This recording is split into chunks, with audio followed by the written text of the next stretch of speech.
എല്ലാ വിദ്യാർത്ഥികൾക്കും പുതിയൊരു വീഡിയോയിലേക്ക് സ്വാഗതം.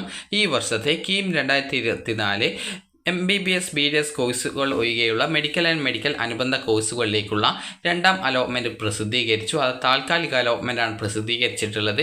മെയിൻ അലോട്ട്മെൻറ്റ് ഇന്ന് രാത്രിയോടെ പ്രസിദ്ധീകരിക്കുന്നതായിരിക്കും. അപ്പോൾ ഈ ഒരു മെഡിക്കൽ ആൻഡ് മെഡിക്കൽ അനുബന്ധ കോഴ്സുകളിൽ, അതായത് MBBS BDS കോഴ്സുകൾ ഒഴികെയുള്ള കോഴ്സുകളിലേക്കുള്ള അലോട്ട്മെൻറ്റാണ് നിലവിൽ പ്രസിദ്ധീകരിച്ചിട്ടുള്ളത്. അതായത് homeo, Siddha, Unani, agriculture, forestry, fisheries, veterinary, അതുപോലെ തന്നെ corporation and banking, climate change and environment science, BTech biotechnology എന്നിങ്ങനെയുള്ള കോഴ്സുകളിലേക്കുള്ള സെക്കൻഡ് അലോട്ട്മെൻറ്റാണ് നിലവിൽ വെബ്സൈറ്റിൽ പ്രസിദ്ധീകരിച്ചിട്ടുള്ളത്. വിദ്യാർത്ഥികൾക്ക് കീം 2024 വെബ്സൈറ്റ്, അതായത് ce.kerala.gov.in എന്ന വെബ്സൈറ്റ് ഓപ്പൺ ചെയ്ത് കീം 2024 കാൻഡിഡേറ്റ് പോർട്ടൽ എന്നുള്ള ലിങ്കിൽ ക്ലിക്ക് ചെയ്തുകൊണ്ട് ഈ ഒരു പേജിലേക്ക് പ്രവേശിക്കാവുന്നതാണ്. അപ്പോൾ ഇവിടെ നിങ്ങൾക്ക് കാണാൻ സാധിക്കും അലോട്ട്മെൻറ്റ് ലിസ്റ്റ് എന്ന് പറഞ്ഞുകൊണ്ട് കാണാം. ജസ്റ്റ് അതിൽ ക്ലിക്ക് ചെയ്യുക. ക്ലിക്ക് ചെയ്ത ശേഷം ഇവിടെ second phase allotment Ayush or allied എന്ന് പറഞ്ഞുകൊണ്ട് പ്രൊഫഷണൽ എന്ന് പറഞ്ഞുകൊണ്ട് കാണാൻ സാധിക്കും. പ്രൊഫഷണൽ എന്നതുകൊണ്ട് ഉദ്ദേശിക്കുന്നത് താൽക്കാലിക അലോട്ട്മെൻറ്റ് എന്നുള്ളതാണ്. അപ്പോൾ ഇവിടെ നിങ്ങൾക്ക് അലോട്ട്മെൻറ്റ് ലഭിച്ചിട്ടുണ്ടോ എന്നുള്ളത് നിങ്ങൾക്ക് ഇവിടെ പരിശോധിക്കാവുന്നതാണ്. ഇവിടെ SM എന്ന് പറഞ്ഞാൽ സ്റ്റേറ്റ് മെറിറ്റ് സീറ്റാണ്. അതുപോലെ തന്നെ SMൽ തന്നെ നിങ്ങൾക്ക് EZ, അതുപോലെ MU, അതുപോലെ തന്നെ ഈ ഒരു SM എന്ന് പറഞ്ഞുകൊണ്ട് അതിനോടൊപ്പം തന്നെ MUS, അത് EWS, അതുപോലെ തന്നെ ഈ ഒരു Z, അതുപോലെ തന്നെ മറ്റ് കാറ്റഗറി ഡീറ്റെയിൽസും കാണാൻ സാധിക്കും. അപ്പോൾ അങ്ങനെ കാണുന്നത് ആ ഒരു സ്റ്റേറ്റ് മെറിറ്റിലെ ആ ഒരു കാറ്റഗറിയിലുള്ള സീറ്റാണ്.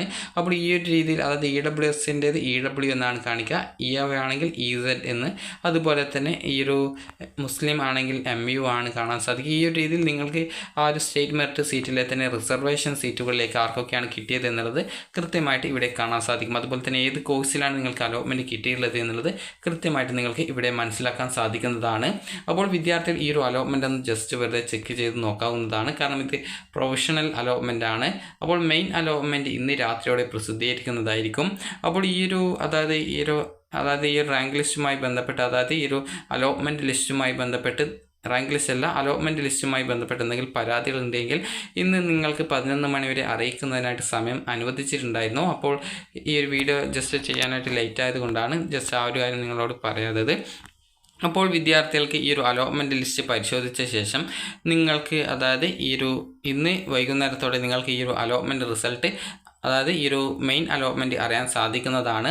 അപ്പോൾ മെയിൻ അലോട്ട്മെൻറ്റ് വന്ന ശേഷം മാത്രമാണ് വിദ്യാർത്ഥികൾ കോളേജിൽ പോയിട്ട് അഡ്മിഷൻ നേടേണ്ടത്. അതുപോലെ പ്രവേശന പരീക്ഷ കമ്മീഷണർക്ക് അടയ്ക്കേണ്ട ഒരു പൈസ ഉണ്ടാകും, അതായത് ആ ഒരു പൈസ നിങ്ങൾ അടയ്ക്കേണ്ടതായിട്ടുള്ളത്. അപ്പോൾ ആ ഒരു കാര്യങ്ങളും മറ്റുമായി ബന്ധപ്പെട്ടുള്ള ഡീറ്റെയിൽസുകൾ ഈ ഒരു സെക്കൻഡ് ഫേസിൻ്റെ മെയിൻ അലോട്ട്മെൻറ്റ് വരുന്ന സമയത്ത് നിങ്ങളെ അറിയിക്കുന്നതായിരിക്കും. അപ്പോൾ നിലവിൽ നിങ്ങൾക്ക് ഈ ഒരു താൽക്കാലിക അലോട്ട്മെൻറ്റ് വെബ്സൈറ്റ് വഴി പരിശോധിക്കാവുന്നതാണ്. അപ്പോൾ നിങ്ങൾക്ക് ഈ ഒരു വീഡിയോ ഉപകാരപ്രദമായിട്ടുണ്ടെങ്കിൽ ലൈക്ക് ചെയ്യുക, ഷെയർ ചെയ്യുക. Thank you for watching.